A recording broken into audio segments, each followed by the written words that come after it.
Hey YouTube, Fired Up Prepper here. October 3rd, 2017.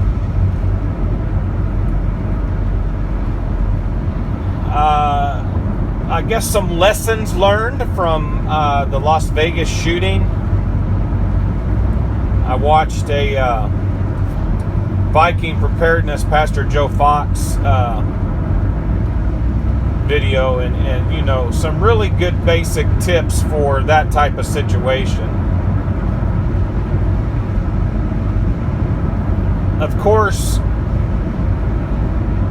the older I get, the less I like to be in those types of large crowds and putting up with the foolishness of just people. And you know, it seems like whenever you get around it, you always get around the idiots, right?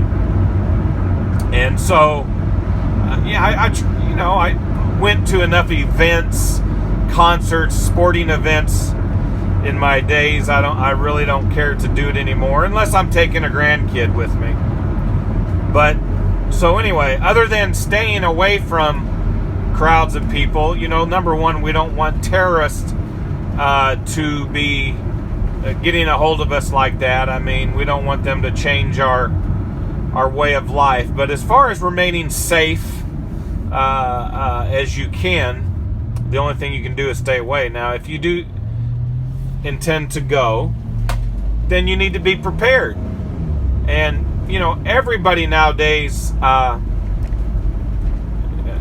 should say many people nowadays, wherever they go, when they go to events or whatever, they've got some kind of a day pack or a mini backpack or something that they carry, you know, personal items with, or water or whatever it is. You know, in a situation like that,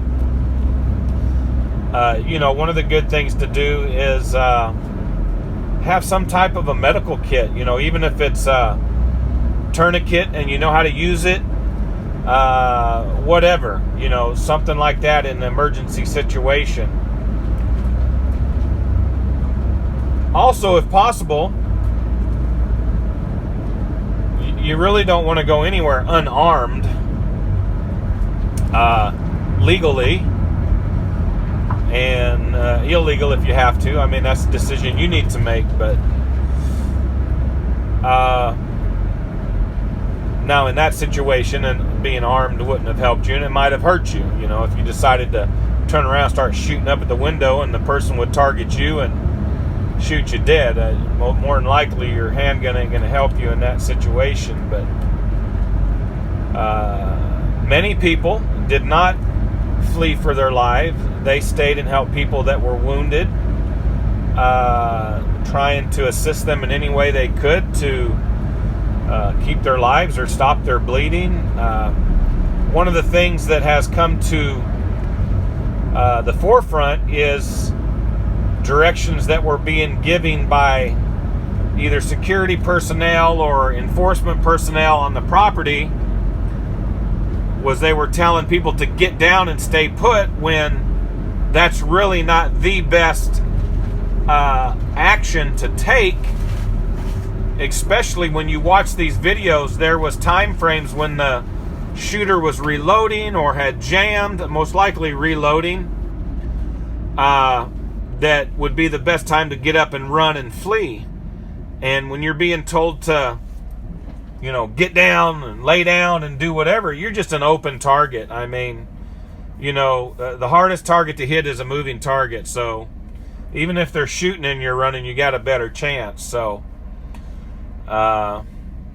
you know, always going into a place, scope it out. Where's my exits?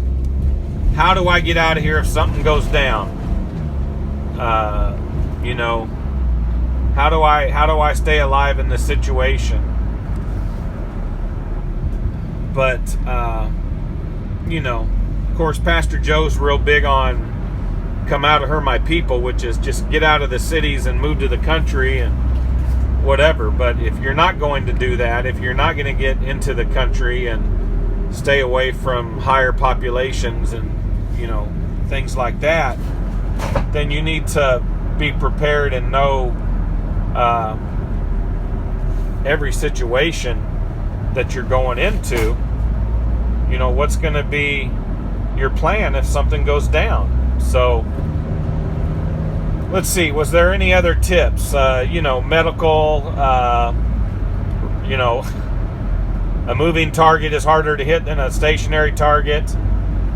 Especially this guy, they said, I mean, if he literally killed 60 plus people, injured 500 or more, the amount of rounds, I mean, yeah, one round can hit more than one person, number one. But the amount of rounds that he had to fire, I seen estimates that he was active, or the scene was active, for like 72 minutes. By the time they located him, found him, got to the room, I heard that he was not expired when they got in the room, but he expired through a self-inflicted gun wound, and the officers also discharged their weapons, I heard. So, and that was something that was given on one of the news briefings by the officials there. So,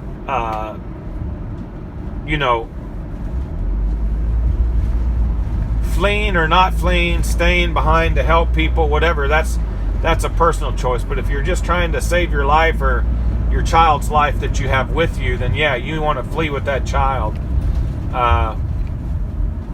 and save your family, right? So there's no harder target than a moving target. So get the heck out of there, and as safely and quickly and swiftly as possible.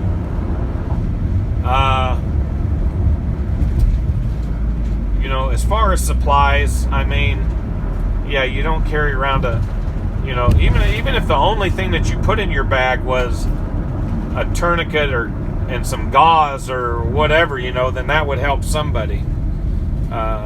Something to apply pressure with to stop bleeding, along that lines. If you have undershirts on, you can take your undershirt off and use it, or any part of your clothing, whatever. But a lot of people, I'm going to say a lot of people, there was probably victims that may have had an opportunity to live, but the people didn't know what to do, even in a very minor medical way, and helping stop bleeding or whatever, and they just sit there and hold people in their arms while they, expire in their arms and bleed to death, whatever. They just bleed out, instead of taking some type of measure to compress the bleeding or stop the bleeding or cut off the, blood flow. I mean, whatever it is.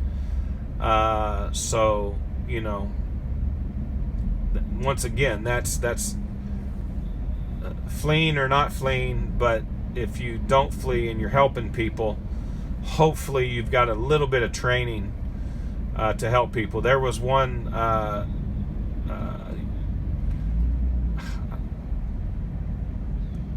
kid, guy, youth, whatever you want to say. They said that he had saved like 32 people. There was people covering people from gunshots they didn't even know, of course. So, I mean, look, there's heroes in every situation too, and not everybody's meant to be a hero or has the mindset. The mindset is, save yourself, and nobody blames anybody for that. I mean, it's just, you don't know what you do in that situation until you're in it. So anyway, terrible ordeal. Looks like it was, there's the conspiracy stuff going on already, multiple windows broken. How did he get all the guns in there, and through the hotel, and yada yada yada, all the different things that, we heard more than one fire. We seen muzzle shots coming from multiple windows, just all kinds of things. And the thing is, the facts that I've heard really don't substantiate any of that, but supposedly it was him and his wife, and supposedly the guy was considered himself to be a professional gambler, and was had a little bit of money, or at one time it had a little bit of money and had a couple homes and planes and different things, but you know, something got a hold of him that was not good. The motive, you know, of course they haven't figured out yet, but you know, it's a terrible ordeal. Keep the families, friends, co-workers of all the victims and the deceased in your prayers, thoughts and prayers. And a lot of grieving going on. You know, one day everything's fine, the next day everything changes, and that's why, you know, that's why we get prepared, and that's why we are ready. But there's no way to be really ready for something like that. You just have to be able to know that you're putting yourself in a situation whenever you get into large crowds and open air areas and stuff like that. There's always the opportunity for some type of menace or destruction, whatever, whether it's a high-powered rifle from a elevated position or a bomb on the ground or whatever. It's